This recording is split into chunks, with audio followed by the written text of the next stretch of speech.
And, well, he's over there, Nigel Farage, the consistent voice of Brexit. Only 23% think Nigel would have done a better job, and 48% think it would do worse. Well, not much confidence in you, Nigel.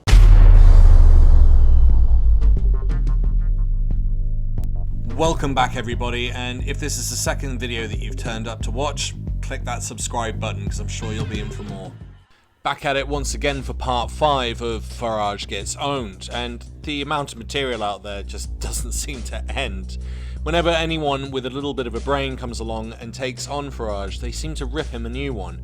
And this time we've got Andrew Neil, split over 3 parts, all talking to Nigel just before the Brexit referendum took place, and some of the predictions Nigel make are awful, but Andrew really holds him to account. So my problem is simple. People living on average salaries have seen a 10% decrease in their real living standards since 2005.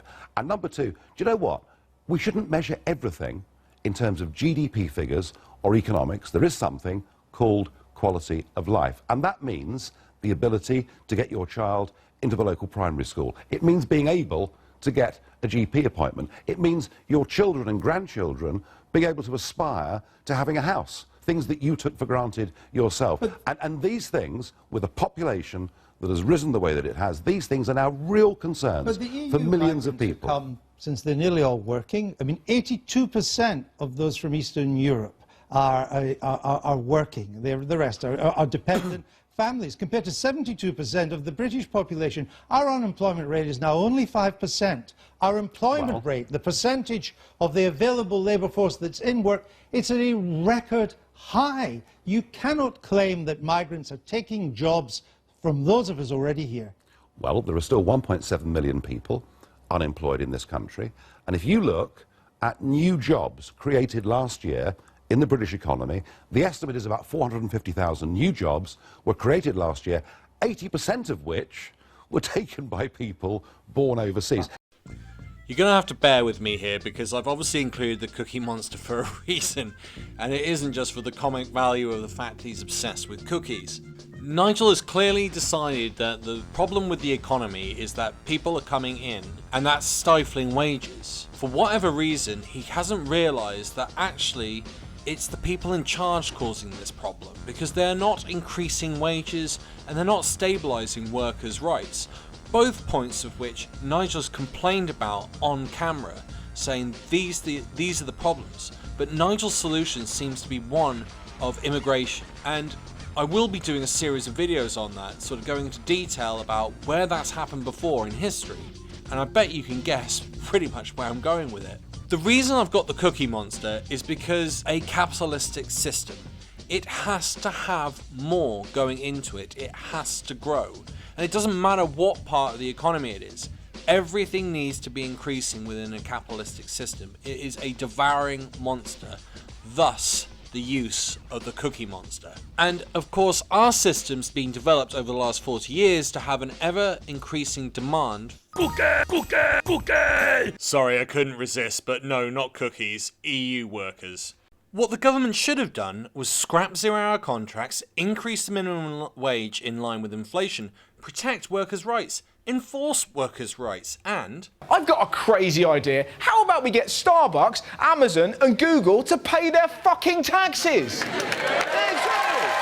They didn't increase minimum wage, it did not increase with inflation, they didn't increase workers' rights, they sanctioned and gave the thumbs up to 0-hour contracts, which literally destroy our rights that we've built up over the last 100 years since the Victorian period. And of course, where does Farage put the blame? Migrants.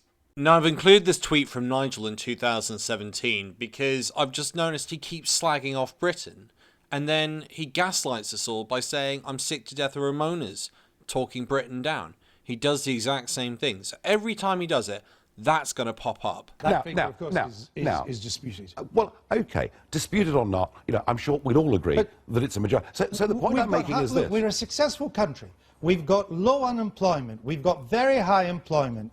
Bright, young, educated people, they find it tough in their own country. They want to come to our country. You and I are old enough to remember when people fled this country, there was a brain drain. We didn't do well. People couldn't wait to leave. Of course. Why would you not welcome the fact that the young and bright... Nigel is absolutely right. People will always want to come to the UK. That is just a fact. It's just the numbers. Now, interestingly, this is a source from the Office of National Statistics, and it's stated that migration from the EU is falling, but migration from the rest of the world is rising. This is from the Office of National Statistics. Has EU migration gone into reverse for the first time? It definitely seems so after 2020.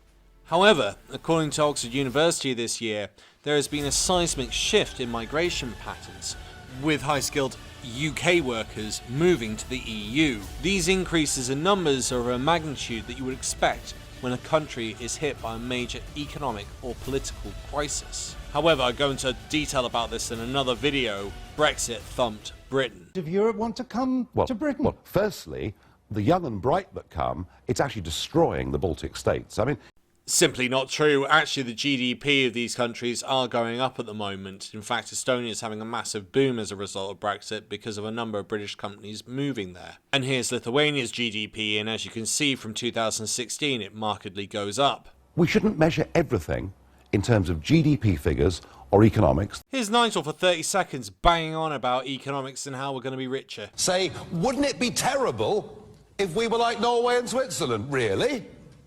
They're rich, they're happy, they're self-governing. Norway can afford to give people money. It's rich. It's successful. Norway, they're rich. They top the world's happiness index. It would be ghastly if this country was like Norway. Can you imagine it? Rich.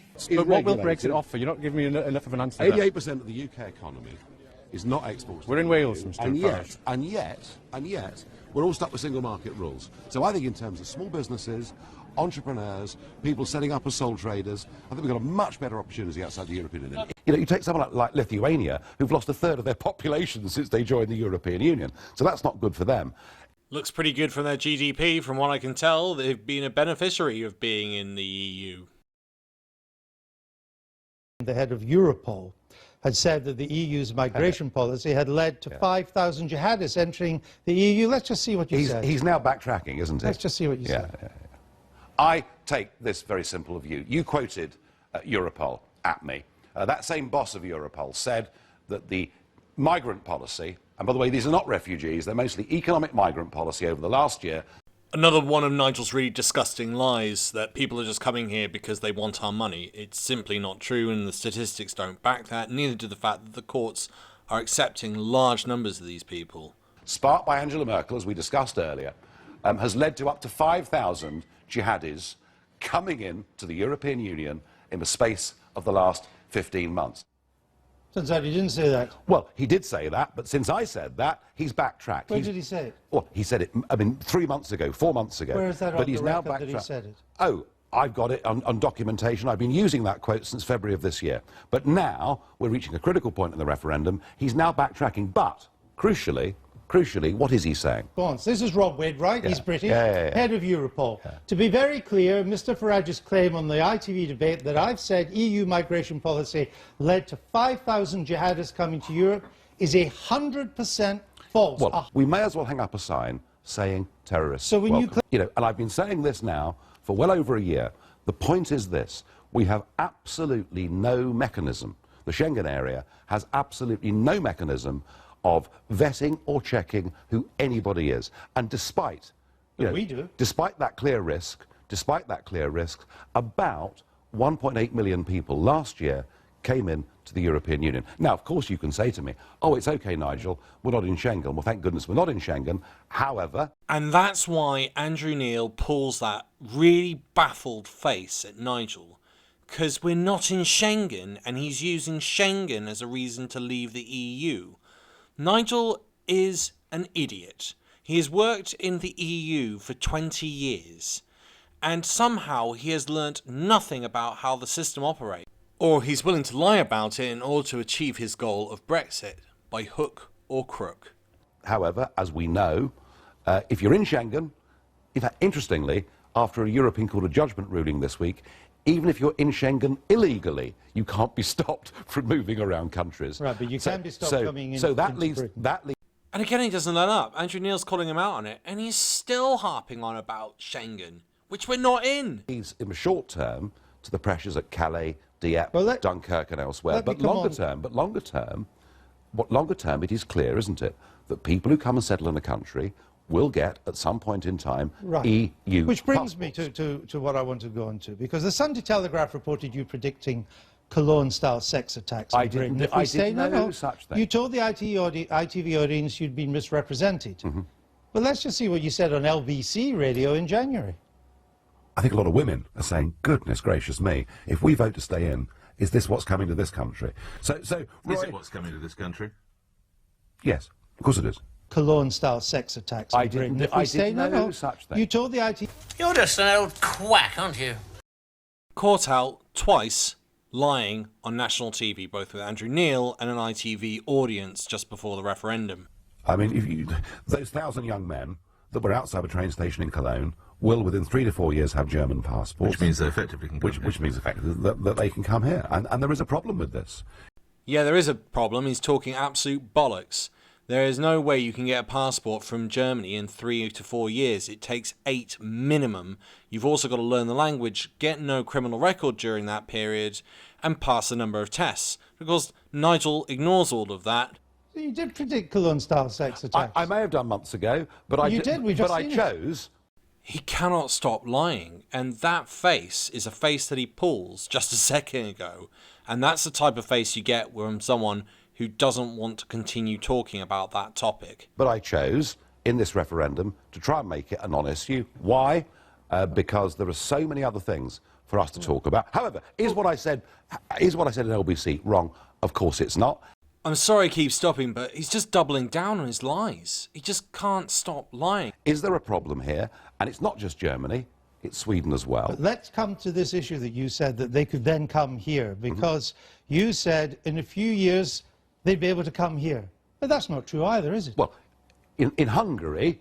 So let's stick with Germany, where most of them have gone. He is really on the ropes, and Andrew Neil is not holding his punches. In normal circumstances, naturalisation in Germany takes 7 years, maybe 8 years, but it can, of course, be much quicker if there's a large number of people involved. We don't know. He does know because his kids are German and so's his wife, and we've just seen him flip from 3 years to 7 years, and then back to the words, we don't know. Yeah, we do know, Nigel. You're just fabricating stuff in order to scaremonger people. Well, it never has been. It takes 8 years of residence in Germany before you can apply. But you need adequate knowledge of German. You need to be able to support yourself and your family financially. And most important of all, to do with the Cologne sex attackers, you need a clean criminal record. The Cologne sex attackers, there have been hardly any convictions at all. Quite a few and there have been hardly any convictions. But they couldn't come here in a couple of years. But That's the point, just not true. But it won't be for us to decide whether people in Germany or Sweden or elsewhere get passports that give them full access to Britain. But it's not a couple of years. That's why. As you tried to make out. I said 3 or 4 years. Turns out it's 8 plus. In Hungary it's 3. In many other countries it's 4. In Germany it's 8. But it's trying not to. It's trying not to. But the point remains the same. The reason I got that passport out earlier is we do not have control who gets those passports. We've seen in Cyprus, we've seen in Malta, that literally EU passports are for sale to anybody. That's an excellent point, Nigel. It's a deep concern when a country starts giving out passports freely, especially to people who are very closely tied to President Putin, like we do in the UK. If you'd like to find out more about that, check out my film From Russia with No Love. You'll hear from people in the US Senate talking about their concerns about Russians being able to move into the UK so quickly, get into the political system and offer huge amounts of money. But you'll never hear Nigel complain about that. I want to say a big thank you to all my Patreon supporters. You really make a difference in keeping this channel going. If you too would like to become a Patreon supporter, please click the link in the description. Or you can simply just buy me a coffee through another link, Buy Me a Coffee, also in the description. Suffice to say, we are at the end, but not complete end, because there are 2 more parts that will come out in coming weeks. I hope you enjoyed my political observations this week. If you'd like to support me, please share the video with others and post about it on social media. If you're keen for more, subscribe, comment, like, and hit that notification button. Thanks for listening, and see you next time on Political X.